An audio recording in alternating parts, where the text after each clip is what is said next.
Vamos lá, vamos começar com a pauta quente, hein? Já começa com demissão.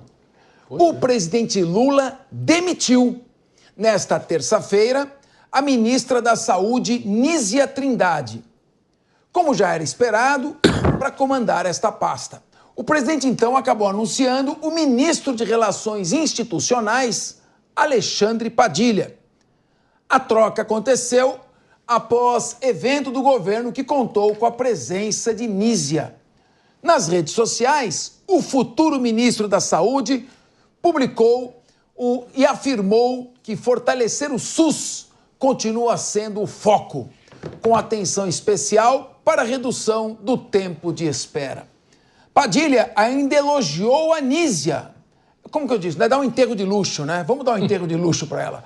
Padilha ainda elogiou a Nízia e disse que ela é um símbolo de compromisso e seriedade à frente do ministério.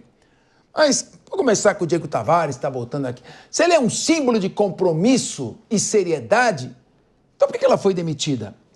Se é um símbolo de compromisso e seriedade, por que deixaram ela ser desrespeitada, humilhada, anunciaram que ela ia ser demitida sem ela saber, participou ali de eventos com o presidente? Falta de respeito, também um pouco de respeito àqueles que colaboram com o governo é muito necessário. A política é selvagem, mas, Diego Tavares, o que você achou de tudo isso aí? Olha, Capês, é difícil tirar uma só conclusão. Isso faz parte de mais um capítulo da bagunça que nós estamos vendo na organização ministerial. Bem por isso estamos iniciando com a demissão da Nízia Trindade uma reforma ministerial do governo Lula. Primeiramente, uma boa tarde a você, boa tarde aos meus colegas de bancada e a todos que nos acompanham aqui na Jovem Pan News nessa tarde. Capês, me chamou mais atenção do que isso ainda as declarações do Padilha em qual será o tom do novo Ministério da Saúde. Ele diz que agora o SUS será priorizado. E eu me pergunto, o que estava sendo priorizado até então? O que era prioridade na gestão da saúde pública? É claro que existe uma razão muito clara para o que aconteceu com a ministra Nízia Trindade. O Brasil está passando por uma epidemia de dengue sem precedentes. Muitas mortes em razão da doença, atraso na aquisição de vacinas, enfim, muitos problemas de gestão de fato que motivaram a troca da ministra. E de outro lado também o Lula acaba resolvendo o problema do Ministério das Relações Institucionais. O ministro Padilha teve muita dificuldade em promover a articulação junto ao Congresso Nacional, junto à Câmara e ao Senado. Então abre-se também essa vaga para que de repente o Lula encontre um novo nome que possa atender melhor aos anseios do governo federal e ajudar na construção de uma base mais consistente, não tão gelatinosa quanto nós estamos observando no Congresso Nacional. E aí, quem sabe o governo tenha um pouco mais de facilidade para avançar com suas pautas. Agora, claro que tudo isso vai depender dessa rodada que está acontecendo agora de fusões de partidos, de construção de federações, porque nós sabemos que o Centrão pede também por mais espaço, quer mais ministérios, quer mais vagas no primeiro escalão do governo. Então, esse é só o primeiro capítulo de uma grande novela que nós vamos acompanhar nesses 2 anos finais do governo Lula. Pois é, essa novela também está parecendo uma novela de dramalhão mexicano. Porque, Cíntia Nunes, o governo está parecendo aquelas birutas que não sabe para onde vai.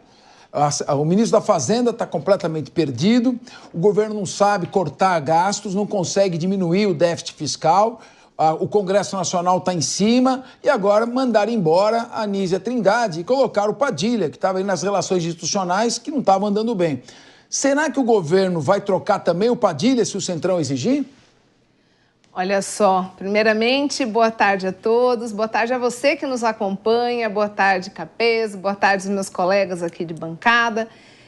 Como bem dito já aqui nessa tarde, realmente é uma situação bem estranha, minimamente, né? Essa dança de cadeiras, dá a impressão realmente que é uma busca desesperada para tentar mostrar que está fazendo alguma coisa, diante de dados cada vez mais noticiando para nós a perda de popularidade. Então, parece, vamos fazer alguma coisa, vamos fazer essa movimentação, vamos tirar. Agora, o Padilha que se segura. Tinha até uma musiquinha que falava de carnaval, alguma coisa com esse nome, eu não me lembro exatamente, mas cuidado com a dança das cadeiras, né? Porque hoje, a Nízia, amanhã, o Padilha. Se nada conseguir priorizar, e é muito esquisito, porque sempre que se fala essas palavras muito abertas, agora vamos priorizar tal coisa, isso me parece muito destituído de ação. O que significa priorizar? Quer dizer que não estava sendo priorizado e aí levou-se 2 anos para enxergar-se isso? E o que significa priorizar a partir de agora? Então, sei, é bem complicado. O ministro Padilha vai ter muita coisa para fazer, porque senão daqui a pouco a cadeira é arrancada do pé dele também. Muito bem, Cíntia Nunes. O Padilha, que eu lembro, era no quadro do Planeta dos Homens, que foi em 1976, aparecia a bailarina Vilma Dias saindo de uma banana, ela que faleceu precocemente de ataque do coração, e ele era o Padilha, tinha uma mulher muito bonita, e o Jô Soares falava, vai pra casa, Padilha. É isso aí, você entregou a minha idade. Ana Beatriz Hirsch, você sabe que, Ana, depois da demissão, a ministra Anísia Trindade afirmou que o Lula pediu uma mudança no perfil da pasta e que a troca faz parte da vivência. Vamos ouvir? Então, depois da conversa com o presidente, tem o tom ele me comunicar sua avaliação desse segundo momento do governo, vamos dizer assim, e que ele achava importante uma mudança de perfil à frente do Ministério da Saúde, me agradecendo pelo trabalho realizado. Não gostei, viu, Ana? Eu achei que podiam ter sido mais respeitosos com essa senhora, né? A presidente da Fundação Oswaldo Cruz, é uma senhora.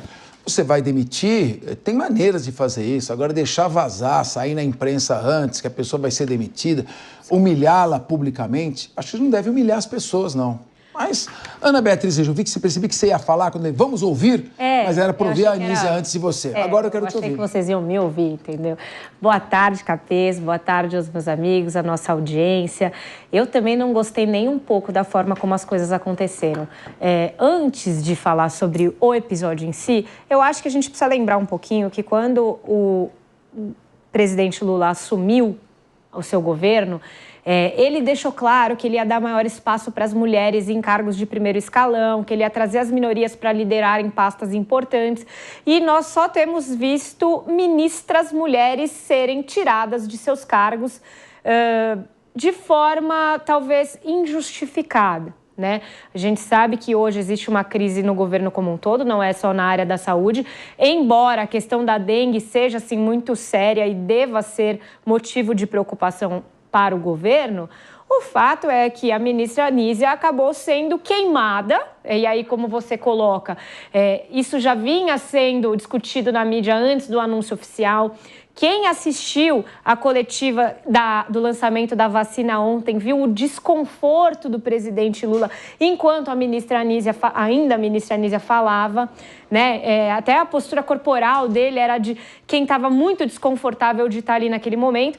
E, mais uma vez, a gente vê o governo descumprindo as suas promessas, porque ele falava tanto de um governo que ia ter mais mulheres, e ele está tirando todas as mulheres dos cargos de liderança do governo dele. Aí vem Alexandre Padilha, que já foi ministro da Saúde em um determinado momento, mas claramente também se encaixa em outros lugares, porque ele estava cuidando das relações institucionais. Acho que talvez ele queira prestigiá-lo, mas de alguma forma precise resolver um problema que, ao meu ver, é até mais sério do que o problema de saúde, que é a relação do governo federal com o restante dos nossos poderes. Mas fica, mais uma vez, a sensação de que as palavras não valem nada e que todas aquelas promessas de campanha não significam nada agora que o governo está por água abaixo. Agora, o Rodolfo Marisa, é engraçado o seguinte, dá a impressão que está tudo bem no país. Você vê essas cerimônias, todo mundo rindo, aplaudindo, dando risada. Mas pelo menos o presidente agora trocou o boné pelo chapéu de palha, né? Tá com um ar mais humilde, né? Será que vai funcionar? Capês, nós não sabemos, quando se trata de semiótica, tudo é possível para esse governo, né? Existem alguns pontos que a gente precisa analisar aqui, acompanhando a bancada maravilhosa que disse exatamente o que eu gostaria de compor aqui, são os pensamentos, né? Primeiro, o fato de ser a terceira mulher a deixar uma pasta, tá? E uma das campanhas do governo Lula era, de fato, colocar mais mulheres, mas em pastas específicas. Nós sabemos que a pasta da saúde tem o maior orçamento tributário, é de fato a pasta da saúde. E é uma pasta que todo mundo quer, é a menina dos olhos do governo. E eu não vejo com bons olhos o modo como a Anísia Trindade foi retirada dessa pasta. Eu não vejo com bons olhos. Assim como eu não vi também a Ana Moser, quando saiu da pasta do esporte, que foi retirada ali de uma forma totalmente... não tem outra palavra a não ser sem educação. sem o compliance, sem o devido mérito, foi muito ruim, de fato. E esse tipo de comunicação não faz bem. Nós víamos um governo batendo no governo passado, falando... Por que o Alckmin não para de aplaudir? É que a mulher não vai ser demitida? Desculpa. Pois é, mas...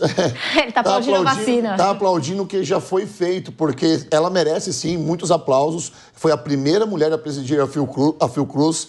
Ela também teve um papel importantíssimo durante a pandemia. Ela que assumiu em 2017, ficou até 2022. Ela foi importantíssima no que tange ao quesito de ser pesquisadora. Ela foi uma excelente pesquisadora, não é à toa que ela foi para essa pasta. Mas talvez a mudança de comportamento que o governo Lula espera agora é ter um médico nessa pasta, é ter alguém de ofício, de verdade, não uma pesquisadora, porque o trabalho de um pesquisador é totalmente diferente de um trabalho de um médico, por exemplo, que trabalha ali, a grosso modo, no chão da fábrica. Esse é o termo mais correto para a gente usar aqui. Talvez o Lula quer alguma coisa mais pronta do que uma pesquisa que vai levar tempo, vai levar demanda para ser aprovado. Então, o Lula muda o comportamento, mas eu não aprovo, tá? Porque eu gostava da Anísia Trindade, ela apareceu pouco no governo, ela precisava de mais espaço, de mais tempo e precisava ser mais escutada. Mas ela não é do Centrão também, Tanto né? é, Capês, tanto é que quando ela entra, depois dessa entrevista, eu assisti essa entrevista dela, quando ela entra no hospital ali, quando ela entra, todos os servidores públicos batem palmas para ela. Por quê? Porque ela tinha um plano de gerenciamento, ela tinha um plano de negócio. E é o que falta de verdade, talvez, nesse governo, é de fato um planejamento. E ela tinha esse planejamento. Pois é, mas o Rodolfo, ela não é do Centrão, né? Então, não é, exatamente. Ela só é competente, infelizmente. Mas então você não aprovou?